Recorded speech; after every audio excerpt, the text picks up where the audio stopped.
তোমরা জানো এই সুস্বাদু মাটন কিমা কাবাবটা আমি মাত্র 30 মিনিটে বানিয়েছি। বানানোর জন্য ইউজ করেছি মুম্বাই মিট কোম্পানির প্রিমিয়ার মাটন মিন্স। প্রথমেই মাটন কিমা ভালো করে ধুয়ে জল ঝরিয়ে একটা পাত্রে নিয়ে নিতে হবে। এবার একে একে লঙ্কা কুচি, পেঁয়াজ কুচি, আদা রসুন বাটা, স্বাদ মতো নুন, গোলমরিচ গুঁড়ো, ড্রাই রোস্ট করা জিরে ধনে গুঁড়ো, লঙ্কা গুঁড়ো, ভিনিগার, কেওড়া জল, শুকনো ভেজে রাখা বেসন আর গরম মশলা দিয়ে ভালো করে মেখে নিতে হবে। চাইলে সঙ্গে ধনেপাতা কুচি অ্যাড করাই যেতে পারে, তবে ম্যান্ডেটরি নয়।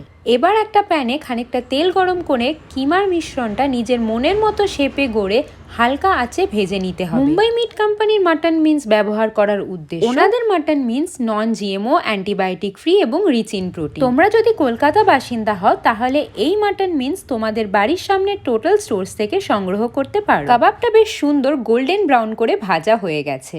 এবার সসের সাথে গরম গরম পরিবেশন করলে জাস্ট জমে যাবে।